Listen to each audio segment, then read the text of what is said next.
क्या कह रहे थे वो? वही जो करते कहते और सुनते चले आ रहे हैं कि ध्यान में ही ज्ञान है। ध्यान में ही ज्ञान है। जो देगा ध्यान उसी को मिलेगा ज्ञान, और जितना देगा ध्यान उतना ही मिलेगा ज्ञान। थोड़ा ध्यान थोड़ा ज्ञान, ज़्यादा ध्यान ज़्यादा ज्ञान, क्योंकि ध्यान में ही ज्ञान है।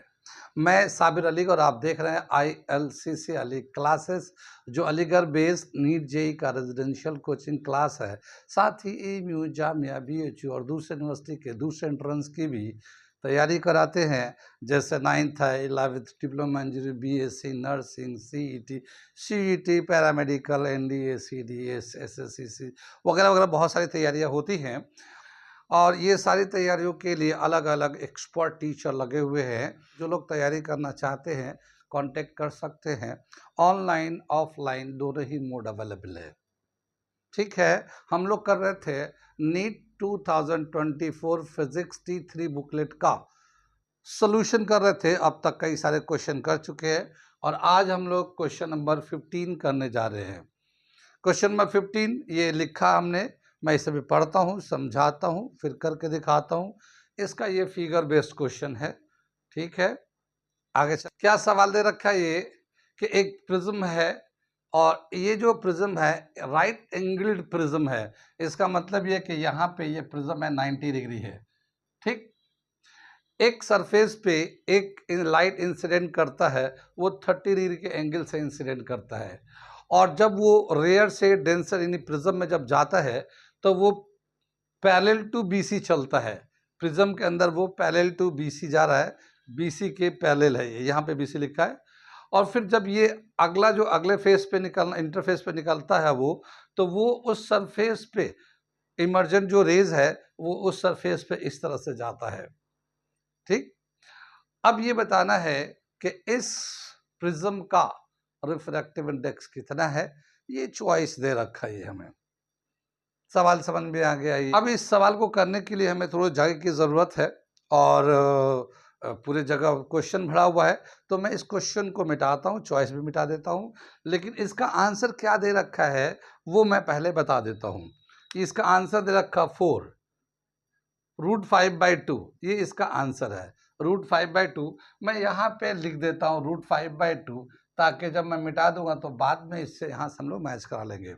ठीक है, क्या बताया कि ये जो सरफेस है AB प्रिज्म का, ये जो AB सरफेस है, ये जो इंसिडेंट रे है ये 30 के एंगल से इंसिडेंट कर रहा है। और ये जो लाइन है ये नॉर्मल लाइन कहलाता है। ये नॉर्मल यानी कि ये यहाँ पे 90 का एंगल ऐसे होता है ये। ठीक है, और ये एंगल ऑफ इंसिडेंट है। और यहाँ पे जो एंगल होगा वो एंगल ऑफ रिफ्रैक्शन होगा। इसको R1 से मैं दिखा रहा हूँ यहाँ पे। ठीक, अब ये डेंसर मीडियम में है और जब ये लाइट इधर से जाएगा तो डेंसर से जाके फिर रेयर में निकलेगा, तो ये रेयर में जा रहा है ये लाल वाली लाइन। तो ये जो एंगल होगा जो नॉर्मल ड्रॉ करेंगे, ये ब्लैक लाइन से मैंने नॉर्मल ड्रॉ किया, यहाँ पे एंगल को R2 से दिखाते हैं। ये डेंसर से रेयर में लाइट जा रहा है और ये एंगल R2 जो है एंगल ऑफ इंसिडेंट कहलाएगा डेंसर मीडियम से। और ये जो लाइट जा रहा है ये इमर्जेंट रेज कहलाता है। और चूंकि ये सरफेस से जा रहा है नॉर्मल के, तो यहाँ पे 90 का एंगल है ये। तो एंगल ऑफ इमर्जेंट E जो है 90 डिग्री है। एंगल ऑफ इमर्जेंट जो एंगल है वो 90 डिग्री है। ठीक, यहाँ तक बात समझ में आई। तो ये R1 R2 ये 90 डिग्री, ये I है एंगल ऑफ इंसिडेंट, ये I है 30 डिग्री, R1 R2, और ये एंगल ऑफ इमर्जेंट E है, और ये एंगल ऑफ प्रिज्म है A 90 डिग्री है ये। ठीक है, अब देखिए हम लोग एक रिलेशन है R1 + R2 = angle A। Angle A और एंगल A जो है ना 90 डिग्री है। ये R1 + R2 दोनों एंगल को प्लस करेंगे तो ये एंगल ऑफ प्रिज्म के बराबर होता है। और यहाँ पे एंगल ऑफ प्रिज्म जो है ना 90 डिग्री है, तो ये 90 डिग्री लिख लिया। ये आप लोगों को पता है ये कैसे इक्वल होता है। R1 + R2 = angle of prism.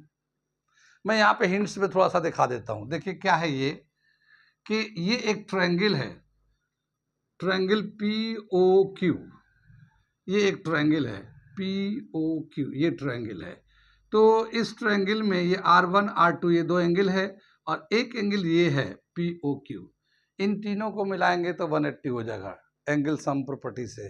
तो R1 plus R2 plus angle P O Q is equal to 180 degree.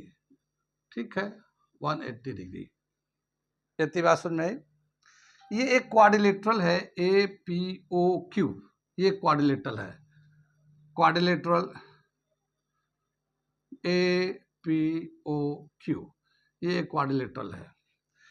तो इसमें ये नॉर्मल है, ये नॉर्मल है, तो ये तो 90-90 का होगा। क्वाड्रिलेटरल में चारों एंगल का सम 360 होता है, दो 90-90 के हो गए हैं, 180 तो वो हो चुका है। तो ये वाला एंगल और ये पी ओ क्यू, इन दोनों एंगल का सम 180 होगा। तो यहाँ पे जो एंगल होगा, angle A plus angle P O Q is equal to 180, ये भी हो जाएगा। ठीक है, ये भी 180 है, ये भी 180 है, तो ये वाला टर्म इसके बराबर होगा। तो R1 plus R2 plus angle P O Q is equal to angle A plus angle P O Q.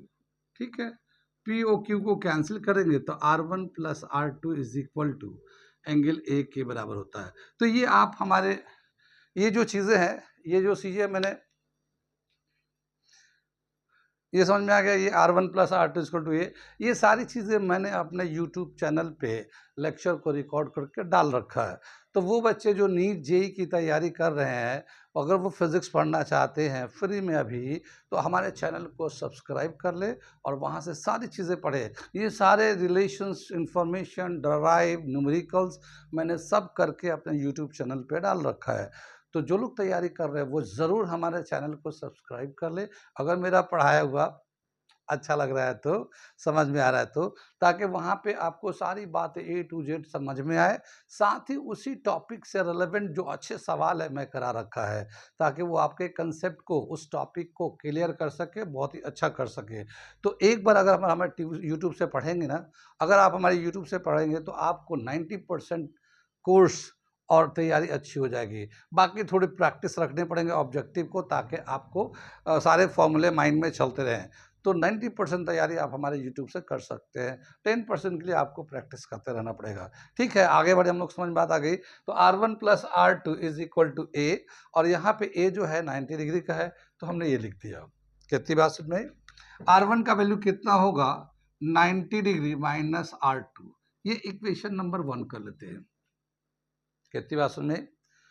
यहाँ पे एक चीज़ और है, जब भी कभी लाइट डेंसर से रियर मीडियम में जाता है, so it bends away from the normal, it bends away from the normal। Denser से जब रेयर से में जाता है तो, और रेयर से डेंसर में जाता है तो टुवर्ड द नॉर्मल बेंड करता है, ये तो जानती हैं। लेकिन एक होता है total internal reflection of light, जानते हैं क्या होता है? जब भी कभी लाइट डेंसर से रेयर में जाता है तो bend away from the normal होता है, मगर जब एंगल ऑफ रिफ्रैक्शन 90 डिग्री हो जाए तो जो एंगल ऑफ इंसिडेंट होता है उसको हम लोग बोलते हैं क्रिटिकल एंगल। कंसेप्ट क्लियर है? नहीं है तो हमारे यूट्यूब पे जाके पढ़िए, वहाँ पे सारी चीज़ें दे रखा है। ठीक है, तो जिस वक्त एंगल ऑफ रिफ्रैक्शन 90 होता है, उस वक्त एंगल ऑफ इंसिडेंट को क्रिटिकल एंगल बोलते हैं। ठीक, अब यहाँ पे देखिए, ये जो लाइट है डेंसर मीडियम से रेयर मीडियम में जा रहा है, तो ये away from the normal bend करेगा। लेकिन यहाँ पे क्या देखते हैं कि ये लाइट जो है इस सरफेस से थ्रू जा रहा है, तो यहाँ पे एंगल ऑफ रिफ्रैक्शन 90 डिग्री हो गया। एंगल ऑफ रिफ्रैक्शन जब 90 डिग्री हो तो ये जो एंगल होगा एंगल ऑफ इंसिडेंट कहलाएगा, और ये क्रिटिकल एंगल कहलाएगा। तो R2 को हम लोग C से भी रिप्रेजेंट कर सकते हैं।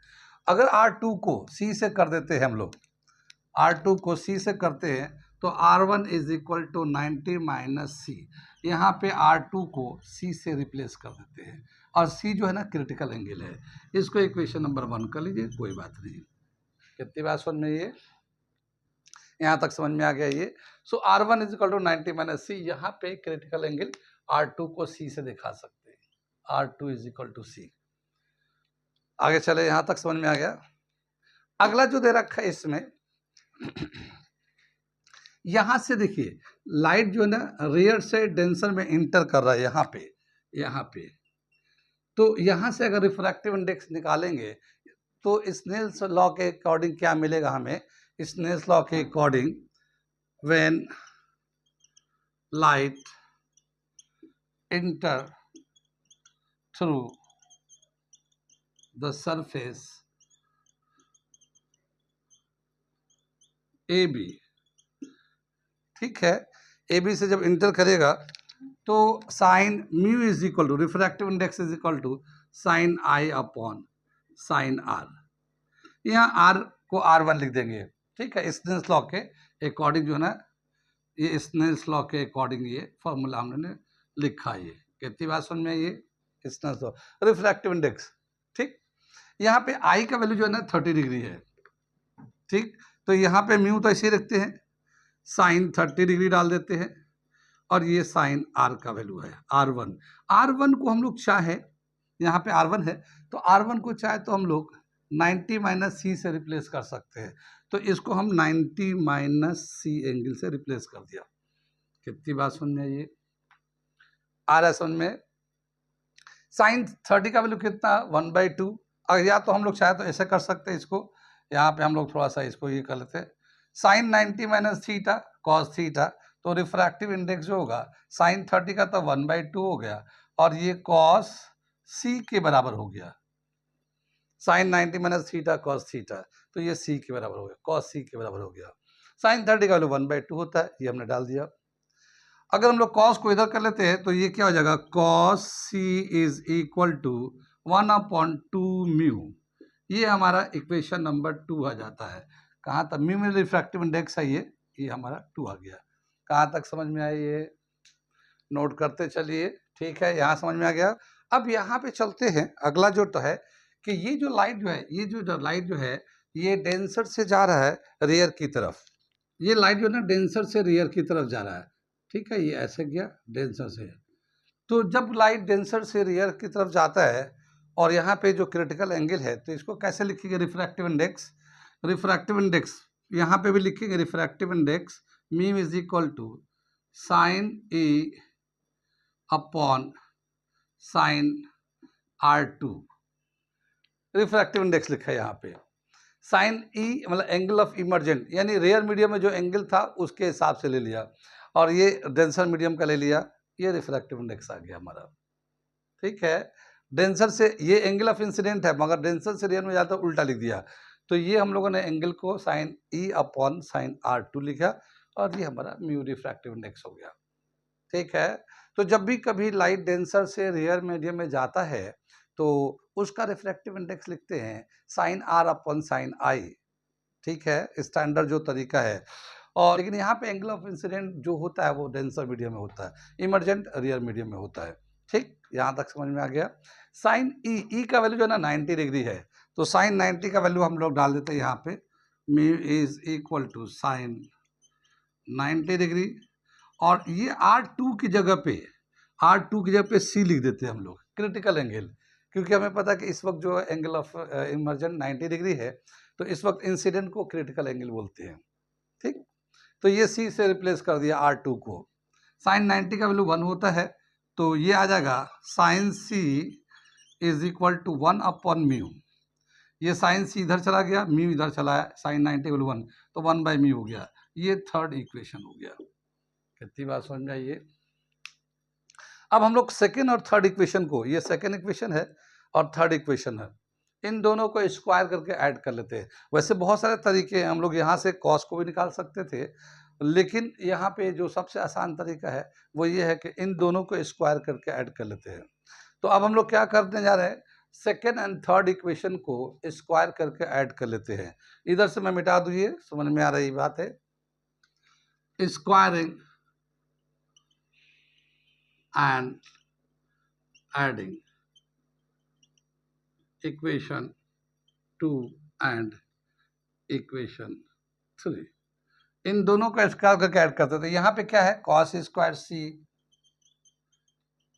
और यहाँ पे क्या है? साइन स्क्वायर सी। ये दोनों को स्क्वायर करके ऐड कर दिया, इधर आ जाएगा 1/2 म्यू का स्क्वायर और इधर आ जाएगा 1/म्यू का स्क्वायर। ठीक है, इसका जो sine square theta cos square theta तो ये 1 आ जाता है, ये आइडेंटिटी लगा दिया हम लोगों ने। ये आ जाएगा 1/4 म्यू स्क्वायर और ये 1/म्यू स्क्वायर, ये आ जाएगा फॉर्मूला। आ रहा समझ में? म्यू स्क्वायर को कॉमन ले लेंगे तो क्या आ जाएगा, ये हमारा 1/म्यू स्क्वायर यहाँ ले लेते हैं, ये 1/4 प्लस 1/1 ले लेते हैं इस तरह से। ठीक है, ये म्यू स्क्वायर को क्रॉस कर देंगे तो ये मिल जाएगा हमारा, यहाँ आ जाएगा म्यू स्क्वायर और इसको एलसीएम लेंगे तो 1 + 4/4 आ जाएगा, ये 5/4 आ जाएगा। ठीक है, यहाँ से स्क्वायर हटाएंगे तो ये हमें मिलेगा म्यू इज इक्वल टू √5/4 और √5/2, ये हमारा जगह म्यू। तो म्यू का वैल्यू आ गया हमारा फाइनल जो है √5/2, ये हमारा आंसर हो गया।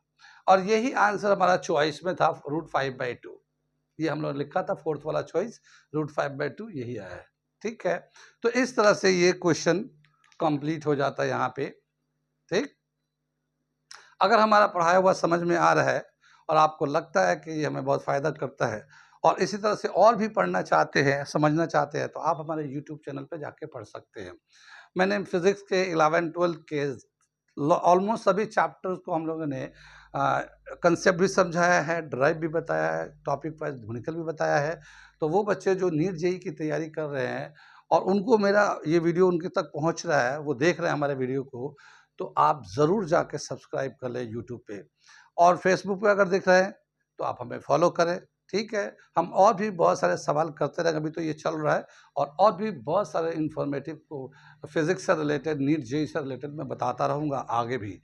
तो वो लोग जो लोग तैयारी कर रहे हैं, जो लोग अभी 12th में है या 12th के 11th में है या 9-10 में है, जो फ्यूचर में अभी आगे चल के नीट जेईई के लिए अपना तैयारी करना चाहते हैं, वो अभी से ही हमारे साथ फॉलो पे रहे, फॉलो अप बनाए रखें, ताकि फ्यूचर में आपको सारी चीज़ें इन्फॉर्मेशन टाइम से पहले मिले।